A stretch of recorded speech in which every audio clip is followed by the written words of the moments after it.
what it's telling me that is that I am currently in violation.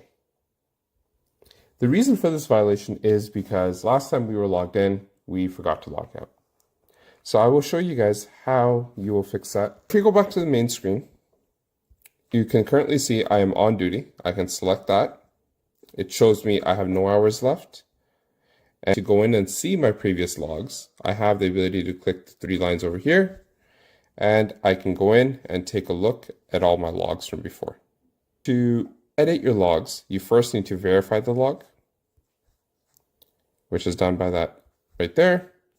Now that it is verified, what I'm going to do is this on duty that I have after the driving, I'm going to select this and change this using the pencil icon to an off duty. Click yes.